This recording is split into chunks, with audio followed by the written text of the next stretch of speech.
नमस्कार, स्वदेश न्यूज की खास पेशकश बातें सितारों की में आप सभी का स्वागत है। मैं हूं भागीरथ साहू। बातें सितारों की में आज हम रूबरू होंगे एक्टर आदित्य नारायण शर्मा से। आदित्य नारायण शर्मा का जन्म झांसी में हुआ। पोस्ट ग्रेजुएशन की पढ़ाई करने के बाद रेलवे में नौकरी की और नौकरी करने के साथ ही एक्टिंग की शुरुआत भी की।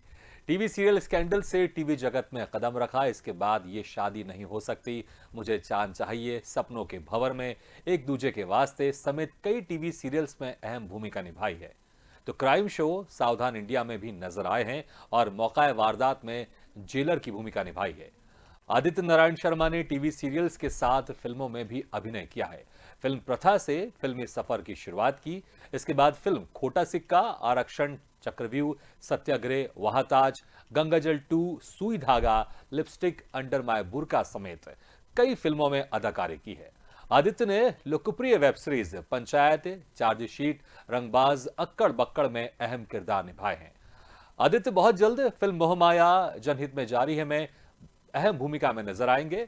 आदित्य शर्मा अभिनेता के साथ गीतकार भी हैं। इन्होंने कई फिल्मों और टीवी सीरियल्स में, टेलीफिल्म्स में गीत भी लिखे हैं। तो आज हम इनसे रूबरू होंगे और जानेंगे इनके अभिनय और गीतकार बनने के सफर के बारे में। और इस वक्त हमारे साथ सीधे जुड़ गए हैं अभिनेता और गीतकार आदित्य नारायण शर्मा। आदित्य जी, आपका बहुत बहुत स्वागत है स्वदेश न्यूज की खास पेशकश बातें सितारों की में। Thank you. आदित्य जी, आप रेलवे में नौकरी भी करते थे, तो कैसे शुरुआत हुई? क्या नौकरी करने से पहले ही आपने सोचा था कि मुझे एक्टिंग करना है, या नौकरी करते करते आपको लगा कि मुझे इस फील्ड में जाना चाहिए? नहीं, एक्चुअल बचपन से मुझे गाना गाने का बहुत शौक था और मैं अपने स्कूल में भी प्रेयर वगैरह गाया करता था। और मुझे लगता है कि मैंने अपनी लाइफ का पहला प्रोग्राम मंच परफॉर्मेंस जब मैं 8वीं क्लास में था, तब मैंने गाना गाया था। तब मैं आधा एक दिखता था स्टेज पे हारमोनियम लेके जब बैठा। और उसके बाद मेरे शहर से मेरे बड़े भाई जैसे राजा बुंदेला जब निकले, तो उनको देखते देखते हमको थिएटर का भी शौक हुआ। तो फिर हमने नाटक वगैरह में भी काम किया, लेकिन जो भी हमने प्लेस किए हैं वो कॉलेज लाइफ में किए। और जब मैं फिल्म लाइन मतलब बॉम्बे की तरफ जाने वाला था, तभी 89 में मेरा जॉब लग गया और इत्तेफाक से मुझे भोपाल मिला। तो मैं भोपाल आया और उसके बाद से फिर ये सिलसिला, चूँकि हमारे सतीश जी और राजा भाई ने एक प्रयास प्रोडक्शन खोल लिया था बॉम्बे में, तो जब पहला सीरियल बना स्कैंडल, जिसमें राम बुंदेला डायरेक्टर थे, तो मुझे उसमें काम करने का मौका मिला। और उसके बाद ये शादी नहीं हो सकती, मुझे चांद चाहिए, प्रथा, तमाम फिल्में, और भोपाल में तो फिर क्या ये कह सकते हैं कि आपको स्ट्रगल नहीं करना पड़ा? खास तौर पर जो जैसे मुंबई जाके एक्टर स्ट्रगल करते हैं, वैसा स्ट्रगल नहीं करना पड़ा आपको? नहीं नहीं, मैं वो स्ट्रगलर था जो एसी में जाता था और एसी में आता था और वहाँ दोस्तों के साथ क्योंकि आपके पास अच्छी खासी नौकरी थी, आप रेलवे में हाँ। नौकरी करते थे आप। और मुझे लगता है कि फिर कैसे कैसे फिर इन चीजों को लेकर, क्या जैसे आपने बताया कि राजा बुंदेला, क्या ये आपके मित्र थे और इस वजह से आपको इसमें मौका मिला, या फिर किसी और कारण से, किसी और तरीके से इसमें आपको मौका मिला? नहीं, देखिए, मैं आपको बताऊं कि आदमी के अंदर मौका तो टैलेंट अगर है और उसको मौका मिलता है तब तो अच्छी बात है। अदरवाइज आप रिकमेंडेशन हमेशा सुटेबल कैंडिडेट की होती जी। है। अगर किसी जॉब में ग्रेजुएट आदमी की जरूरत है तो आप 12वीं पास को नहीं लगा सकते। हाँ। तो ये था कि मेरे अंदर क्वालिटी थी, थोड़ा सा मुझे रुझान था, और चूंकि एक रास्ता मुझे मिला, हाँ। इंस्पिरेशन जरूर उनके थ्रू मुझे मिली, और बम्बई को देखने का मौका जी। मुझे उनके साथ मिला। तो तो फिर जो पहला सीरियल था आपका, उसका एक्सपीरियंस कैसा था आपका? अ, पहला सीरियल तो नहीं, बल्कि एक दूसरा सीरियल जो था, ये शादी नहीं हो सकती, हाँ। उसका कमाल एक्सपीरियंस मेरे साथ था। सतीश कौशिक उसके डायरेक्टर थे जी। और मुंबई में शूट होना था पैम्पस विला में। हाँ। तो सतीश जी वैसे मेरे बड़े भाई, हम लोग साथ में रहे यारी रोड हाँ। में। उस घर में राजा भाई की वजह से मैं भी रहता था, मेरे दोस्त राम भी रहते थे। लेकिन जब मेरा अच्छा, शूट, राजा भाई के जब आप जिक्र करें तो राजा बुंदेला जी। राजा बुंदेला जी, हम्म। तो उनका छोटा भाई मेरा गटर फ्रेंड, जो हम लोग साथ में एक साथ प्ले, एक साथ सपने देखते थे, वो आज भी एक वेल नोन डायरेक्टर है, राम बुंदेला जी। तो मैं अपना बैग मैंने पैक किया, और मुझे पता था कि सतीश जी के सामने अगर कोई उनका मन मर्जी का काम नहीं होता तो वो बहुत डांट देते हो। मैंने कहा मुझे तो वो डांट के भगा भी सकते हैं, तो मैंने बैग पैक कर लिया और मैंने कहा अगर सेट से मुझे वो भगाएंगे तो सीधी पंजाब मेल पकड़ के वापस अपने भोपाल आ जाऊंगा। मतलब पहले ही आपने बैग पैक कर लिया कि आई अगर वॉज खराब प्रिपेयर्ड, होता यस है यस कुछ। यस। हाँ, और सतीश कौशिक जी नाराज होते हैं कि वो भगाए इसके पहले मैं कुछ चले जाऊंगा। हाँ, तो मैं इस वक्त बिल्कुल तैयार था। और मैं जब हाँ। शूट पे पहुंचा तो सतीश जी, प्रीति खरे के साथ मेरा सीन था, मुझे बोले यार एक तुम म्यूजिक टीचर हो और तुम्हें प्रीति को संगीत पढ़ाना है। हाँ। तो मैंने कहा सतीश जी लाइंस, बोले लाइंस वगैरह नहीं है, ये थॉट है, इसको तुम्हें इम्प्रोवाइज करना है, ये तुम्हारे साथ एक म्यूजिक तबले वाले बैठे हैं और तुम्हें करना है। लेकिन इत्तेफाक से वो सीन इतना प्यारा हुआ और मैंने वो जो इम्प्रोवाइज किया, फिल्मी गाने को मैंने क्लासिकल में गाया, कुछ ऐसे ऐसे करके। एक गाना था बड़ा अच्छा, माधुरी दीक्षित का कुड़ियों को डाले दाना, तो मुझे तो मैंने उसको बस यूं शुरू कर दिया कि हाय राम कुड़ियों पे डाले दाना रे तेरा देवर दीवाना, री तेरा देवर दीवाना, दीदी दीवा बाबा ना ना ना ना, हाय राम कुड़ियों पे डाले दाना रे। साहब वो गाना और उसके बाद मैंने कुछ और इम्प्रोवाइज किया तो इतना शानदार, तो बहुत देर हो गई। मैं सतीश जी आप कट तो बोलो, अरे यार उन्होंने मुझे गले से लगा लिया, बोले यार तू तो एक्टर है। और उसके बाद जो मुझे सर्टिफिकेट मिला तो सिलसिला आज तक चालू है। और अब भी जब कभी सतीश जी का कोई प्रोजेक्ट होता है, जैसे दूसरा मुझे चांद चाहिए आए तो उसमें भी उन्होंने मुझे कास्ट किया। और आज भी मेरे जब भोपाल आते हैं, रूमी जाफरी भाई की एक फिल्म थी, तब भोपाल आए थे तो हम लोग मिलते रहते हैं और बस यूं चल रहा है। बिल्कुल, तो बड़ा अच्छा आपका उसमें एक्सपीरियंस रहा, क्योंकि आपने बैग पैक कर लिया था पहले से ही, लेकिन इतना अच्छा परफॉर्मेंस दिया कि उसके बाद फिर आपका जो सिलसिला है, वो बैग, मुझे लगता है अगर उस बैग को आपको यादगार बना लेना था, उस बैग को आपको खोलना ही नहीं था। अच्छा, बहुत सारे सीरियल्स किए आपने, एक बड़ा ही लोकप्रिय सीरियल है एक दूजे के वास्ते, इसमें भी आपने काम किया, तो इसका एक्सपीरियंस कैसा रहा आपका? इसका एक्सपीरियंस बहुत शानदार, अक्षय आनंद जी के साथ मेरा सीन था। और मुझे याद है आज से करीब, अब मैं बताऊंगा तो आपको शायद अजीब लगे, 20-25 साल पहले यारी रोड में एक बार जयंत देशमुख जी के साथ में उनके घर गया। हाँ। और उन दिनों वो कोई एक सीरियल प्लान कर रहे थे, तो मेरी तरफ देख के बस यूं ही बोले यार देखो मैं सीरियल कर रहा हूँ, मेरे सीरियल में आप एक्ट करेंगे? तो मैंने कहा बिल्कुल सर, ऐसा मौका मिला। वो कहानी तो ख़त्म हो गई, लेकिन अब जब भोपाल में मैं उनके साथ वैनिटी में था, तब मैंने कहा अक्षय जी देखिए वक्त लगा आपके साथ, लेकिन आज मैं आपके साथ सीन कर रहा हूँ तो मुझे बड़ा अच्छा लग रहा है। मैंने कहा आपको याद नहीं होगा, बहुत आज भी मेरे फ़ोन फ्रेंड हैं, मेरी कभी बात हो जाती है। और अच्छा अच्छा सीन था मेरा, एक ऑफिसर का कैरेक्टर था और उन्हीं के साथ था, बाकी उनकी अच्छा, जो पहला सीरियल था, जो दूसरा सीरियल था, उसके तो बड़े अच्छे एक्सपीरियंस थे आपके। पहली फिल्म कौन सी आपकी थी और कैसे वो मिली आपको? ये फिल्म, हाँ मेरे ख्याल से प्रथा फिल्म थी, जिसमें इरफान भाई जो है आज तो खैर हमारे बीच नहीं है जी। तो वो मेन विलेन थे उस फिल्म में। और ललितपुर के पास उसका शूट था, तो चूंकि मुझे एक राजा भाई और सतीश जी वगैरह ये सारे थे, राजा भाई ने मुझे एक पुलिस हवलदार का मेरा उसमें कैरेक्टर था, तो बड़ा क्लासिकल, थोड़ी सी कॉमेडी भी है, विक्की आहूजा उसमें थे मेन इंस्पेक्टर, तो वो मैंने किया उसको। और इरफान भाई जब भी भोपाल आते थे तो मेरे साथ ही ललितपुर जाना, ललितपुर से उनको लेके आना। इस शहर में वो मेरे साथ मेरे स्कूटर पे घूमे हैं, मैं उनके घर लेके गया हूँ। हाँ। और बहुत ही हम्बल और बहुत अच्छे एक्टर थे। तो जब आप उनके साथ शूटिंग कर रहे थे तो किस तरह की बातचीत होती थी? कोई यादें आप शेयर कीजिए, क्या कुछ बातचीत होती थी और क्या कुछ कहा था उन्होंने आपसे, और वो बातें आपको अभी भी याद है? एक्चुअल उनके साथ मेरे डायरेक्ट सीन नहीं थे, सीन में हम लोग थे, लेकिन जब कभी हमारा आना जाना होता था तो मैंने एक बार उनसे कहा भी, मैंने कहा इरफान भाई आपका चेहरा और आपको देख के मुझे लगता था कि यार आप एक बड़े हॉरिबल टाइप के व्यक्ति हैं बहुत, तो मुझे यही, लेकिन जब हमारी बातचीत हुई तो बोले नहीं यार ऐसा नहीं हूँ मैं अपनी धुन में रहता ज़रूर हूँ, लेकिन एज ए मैन जहाँ तक है वो बहुत। अब मेरे घर आए, मेरे भोपाल में, मैं कोलार पे रहता था फाइन में, तो मेरे आने का, और फिल्म तो ये थी कि वो उनका तो मेन किरदार था, तो करीब एक सवा महीने शूट चला, तो मुलाकातें होती थी।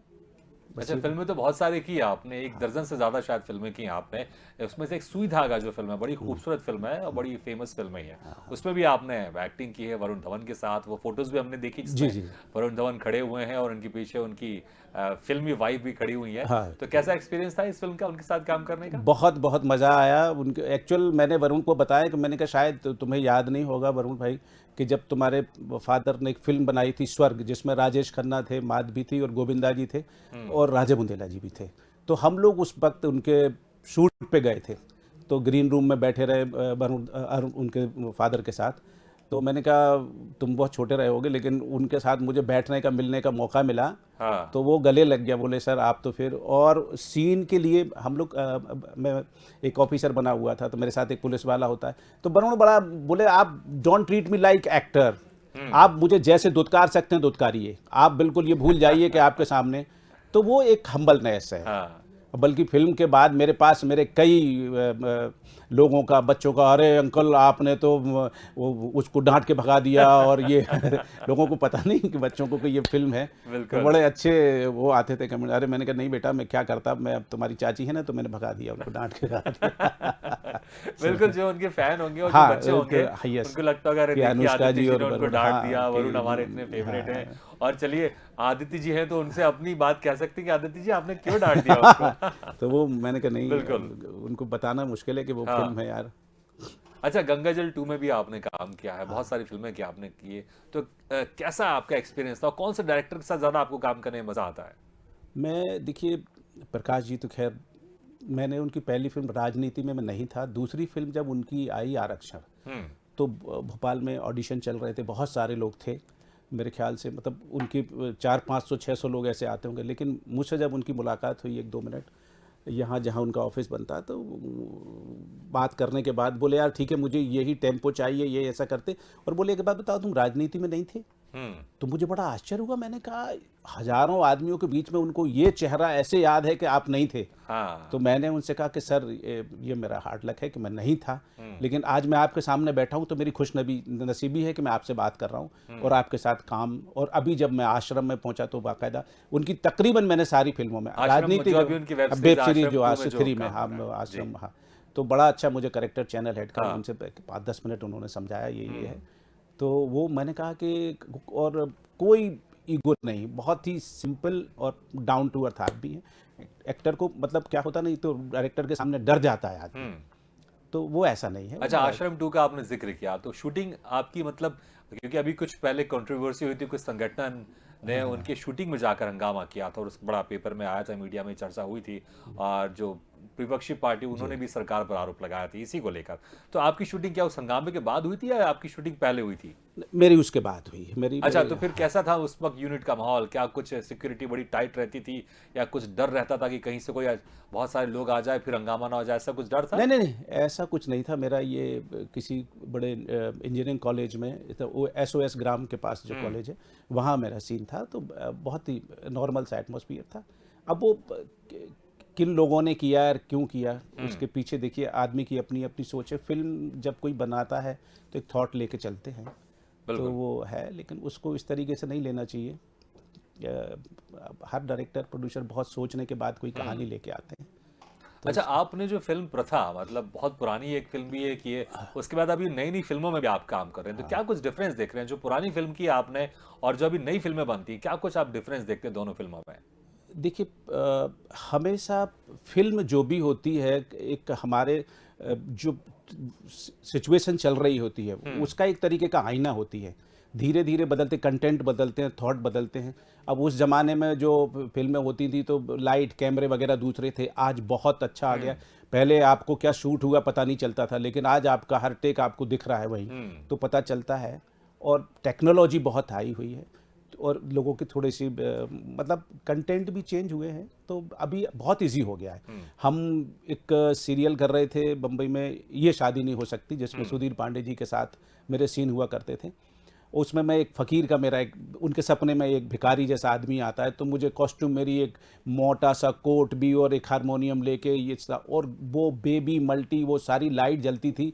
मुझे हर वो गर्मी का टाइम था, मुझे 2 मिनट में पसीने के फव्वारे छूटते थे। मुझे लगता था भगवान में कहाँ फंस गया, कहाँ से इससे आज तो एसी वेसी पर उधर नहीं हो रहा था। वो लाइट इतनी हैवी होती थी कि पागल हो जाते थे हम। हाँ।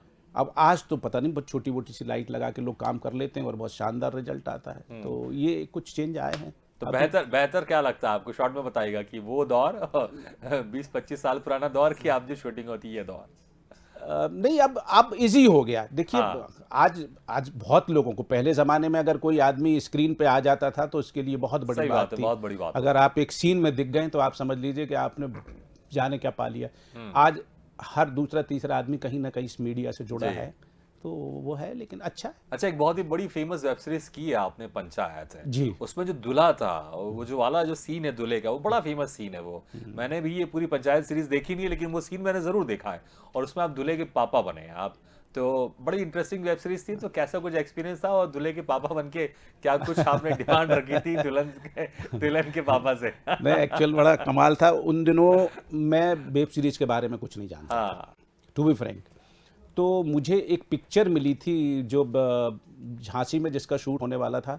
तो मेरा एक 10-12 दिन का कैरेक्टर था और वो उस पिक्चर में अमिताभ बच्चन ने वॉइस ओवर की, ए आर रहमान का म्यूजिक है, बच्चों को लेके वो पिक्चर थी। उसमें अच्छा कैरेक्टर था, लेकिन पहली बार ऐसा हुआ था कि मेरी भी डेट क्लैश हो रही थी। 2 दिन का शूट मेरा था ये सीहोर के पास पंचायत का, और वो पिक्चर में था। तो 1 तारीख ऐसी कॉमन हो रही थी, तो उनसे भी मैंने रिक्वेस्ट की कि प्लीज़ आप एडजस्ट कर लो। बोले नहीं सर, आपका तो 4 तारीख से शुरू है। और यहाँ भी जब मैंने यहाँ के लोकल कोऑर्डिनेटर से कहा कि प्लीज़ मैनेज करो, देखो, बोले नहीं हो पाएगा। तो मैं कंफ्यूज था। तो मेरे बेटे ने मुझसे पूछा, बोले पापा क्या बात है। मैंने कहा यार समझ में नहीं आ रहा है कि वो तो एक पिक्चर है, 10-12 दिन की पिक्चर है, और ये कोई पता नहीं कोई वेब सीरीज है, इसमें क्या है। तो बोले वेब सीरीज किसकी वेब सीरीज है। मैंने कोई टीवी ऐप वालों की है वेब सीरीज जो है। अरे बोले पापा वो कर लो आप। मैंने कहा क्यों। अरे सब लोग देखते हैं, बोले हम लोग आजकल मोबाइल पे वो ही देखते हैं। और वो बहुत अच्छा प्रोजेक्ट है, आप करिए। तो मुझे बहाना मिल गया कि कौन गर्मी में झांसी भागता जाएगा। मैंने चलो ये कर ली। तो मैं चूंकि मैं सुई धागा कर चुका था, तो मैं बड़े डरे डरे से मन से सीहोर पहुंचा। वहां से जब मैं लोकेशन गया तो मैंने देखा कि बहुत शानदार मैनेजमेंट था उनका, बाकायदा वैनिटी वगैरह और ये वो। और फिर रघुवीर यादव जी, जिनको मैं पहले से हम मिल चुके हैं, वो मिले, और श्रीकांत वर्मा जो बहुत अच्छे एक्टर हैं, वो चूँकि लड़की के फादर थे। तो हम लोगों की दोस्ती, आज भी भोपाल आए थे, तुम्हारी मुलाकात हुई, और वो मैं उसमें काम करके आ गया। 2 दिन मेरा एक्सपीरियंस बहुत। और हाँ, वो जो उनके डायरेक्टर हैं दीपक मिश्रा साहब, तो एक बंदा एक ढीली सी पैंट शर्ट पहन के और पैर में हवाई चप्पल, और मैंने पूछा किसी से भाई इसके डायरेक्टर, तो बोले साहब ये हैं। तो मुझे लगा नहीं, अदरवाइज होता ना कि एक चेयर रखी रहती है, उस पर कैप लगा एक आदमी बैठा रहता है, डायरेक्टर और ये वो। लेकिन कमाल। हाँ, आजकल मैंने तकरीबन ये देखा है जिस तरह से आपने हुलिया बताया, मुझे लगता है कि शायद यही कारण है कि वो जो पंचायत इतनी सादगी के साथ वो बनी है, और उसमें जो टच है, बिल्कुल रियलिटी वाला टच, वो उसमें दिखाई देता है। बड़ा इंटरेस्टिंग दिखता है वो। अच्छा, हम एक जिक्र करना चाहेंगे, इसी जो वेब सीरीज की बात करते हैं, जो कि आप दूल्हे के आप पिताजी बने थे। तो दूल्हे के एक जो दोस्त था, ज्यादा उसके संवाद नहीं थे, लेकिन उसमें एक संवाद था, गजब बेइज्जती है। तो जब ये शूट हो रहा था, तो आप लोग को ये उम्मीद थी कि ये जो गजब बेइज्जती वाला जो डायलॉग है वो इतना फेमस हो जाएगा कि हर मीम्स में दिखाई देगा, और बड़ा इंटरेस्टिंग इसका इस्तेमाल किया जाएगा लोगों को तंज कसने के लिए उनके ऊपर। मैं इसलिए कहूंगा, सारे एक्टर से कहूंगा, मैं कभी परेशान नहीं होता हूं कि मेरे लिए 10 दिन का शूट है, या 10 सीन है, या 1 सीन है। ये इस बात ने प्रूव कर दिया कि एक डायलॉग भी आपको कहां से कहां ले जा सकता है। उस लड़के ने भी नहीं सोचा था। मेरा तो लंबा सीन था, 1 सीन था, उसका एक डायलॉग था, लेकिन लोगों को पसंद इतना आया कि वो पूरी सीरियल में, पूरी कहानी में, वो एक डायलॉग ने उसको स्टार बना दिया। और अपने भोपाल का है वो लड़का। उसके साथ, हमारे साथ सुई धागा में भी था, एक कंप्यूटर का कैरेक्टर था उसका। तो ये है। आप अभी मुझे बड़ी खुशी है कि मैं जो फिल्म करके आया हूँ, जनहित में जारी, उसमें मेरा एक सांसद का रोल है। और मैं आज बोल रहा हूँ चैनल पे कि वो जब अगर एज इट इज सीन आता है तो मुझे बहुत बहुत लोग लाइक करेंगे। बड़े अच्छे डायलॉग हैं उसके। राज सांडेल जी जो उसके डायलॉग राइटर हैं, कहानी है। अच्छा, डायलॉग का आपने जिक्र किया, तो अगर कोई संवाद अगर आपको याद हुआ, आपने जो निभाया है, तो हमारे दर्शक जरूर सुनना चाहेंगे। कोई एक आध लाइन का? वो मेरे पंचायत का ही है वो। अरे भाई, शादी नहीं करनी थी तो घर बुला के कोई आदमी ऐसे बेइज्जती कैसे कर सकता है? आप मेरे लड़के को वो कैसे बोल सकते हैं? मेरा लड़का क्या आपको असफल नजर आता है क्या? वो मेरी खींच है, वो है तो जी। नहीं, बिल्कुल, बहुत बहुत इंटरेस्टिंग है। और हालांकि ये संवाद है, इस पे ज्यादा हम चर्चा नहीं कर सकते क्योंकि संवाद थोड़े इसमें जो वैसे वाले हैं। तो लेकिन बड़ा इंटरेस्टिंग था ये सीन, इसमें कोई शक नहीं है। अच्छा, आप रेलवे में भी आप जॉब करते हैं, फिर आप साथ में एक्टिंग भी कर रहे थे, तो मैनेज कैसे करते थे आप? मैं साहब देखिए, बस क्या है ना कि जिस आदमी, मैं एक चीज बोलूंगा कि दुनिया में ऐसे बहुत कम लोग हैं जिनकी हॉबी उनका प्रोफेशन है। बहुत कम लोग हैं, बड़े खुश नसीब होते हैं जो उनका शौक होता है उसी को वो उनका प्रोफेशन बन जाए। मान लीजिए अब मेरे को आना तो था इस लाइन में, लेकिन मैं रेलवे में था। तो मैं जैसे 28 साल मैंने कैसे गुजारे हैं। जब भी मुझे मौका मिलता था तो मैं छुट्टी लेता था, विदाउट पे होता था, और मैं अपने ये शौक पूरे करता था। मुझे सैलरी का कुछ भी मिलता था उससे मुझे मज़ा नहीं आता था, लेकिन शूट का जब मुझे कन्वेंस मिलता था तो मैं बोलता था कि आज ये मेरी खरी कमाई है। तो मैं आज उसको भी अपनी इनकम वही मानता हूँ कि मुझे वो था। लेकिन अब चूंकि मैंने 2017 में वॉलंटरी ले लिया है। मैं पहला एक्टर था, नहीं तो जाके बोलता था भाई साहब लंबा काम तो नहीं है, 1-2 दिन का देना, ज़्यादा दिन में कर नहीं पाऊंगा, उससे ज़्यादा छुट्टी नहीं मिलेगी। बिल्कुल। तो 2017 के बाद आप पूरी तरह से मैं आप एब्सोल्युटली बीआरएस के बाद आप एक्टिंग की बिल्कुल, दुनिया अब में काम मुझे कर अब लगातार मुझे काम कर रहे हैं, बेहतर हाँ, काम कर रहे हैं। ब- अच्छा, हम आपके जो गीतकार का सफर है उसके बारे में भी हम जानना चाहेंगे। तो एक्टिंग के बाद ये शुरू हुआ था या पहले से ही आपने लिखना शुरू कर दिया था, या दोनों पैरेलल चल रहे थे आपके? नहीं, एक्चुअल क्या होता है कि किसी बड़े कवि की लाइन थी कि वियोगी होगा पहला कभी आह से निकला होगा गान।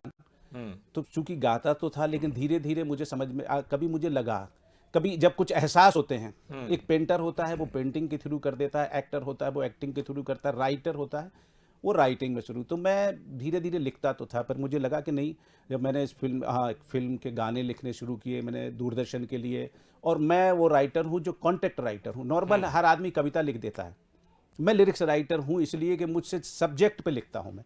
मैंने मध्य प्रदेश सरकार के भी बहुत सारे गाने लिखे हैं, और भोपाल में मुझे लोग जानते हैं इस लाइन में कि जब भी कोई फिल्म होती किसी भी चीज़ का लोग मेरे पास आते हैं। एक फिल्म थी बाबूजी एक टिकट मुंबई, उसके बाद अब वो राग के नाम से रिलीज हुई कई साल पहले, तो सबसे पहले मुझे साइन किया गया था उस फिल्म के 3-4 गानों के लिए।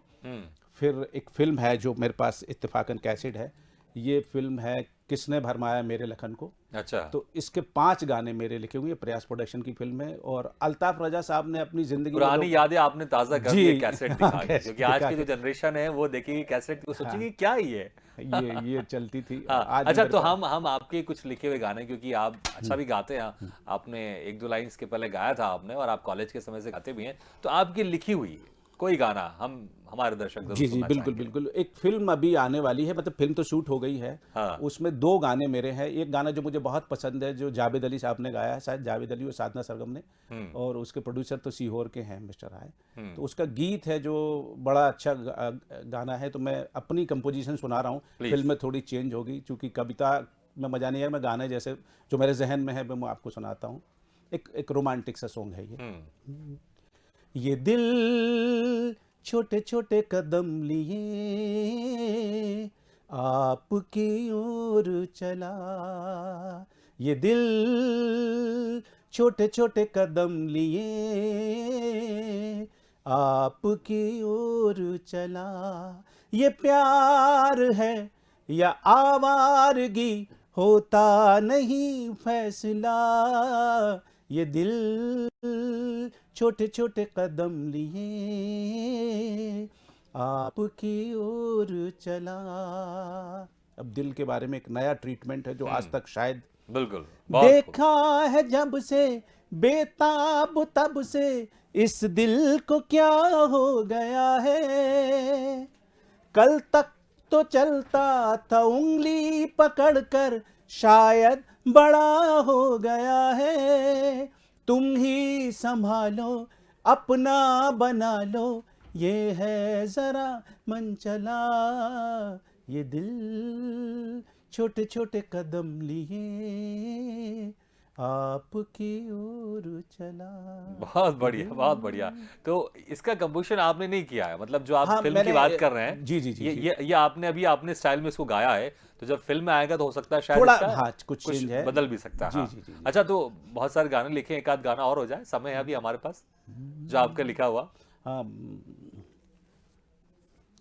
एक गाना मेरा बहुत अच्छा जो मेरे पास अभी भी हाँ। बैंक है मेरे लिए है, ये गाना एक रोमांटिक सा हाँ। दिल टूटने की कहानी इसमें है ये प्लीज। पर गाना। हाँ।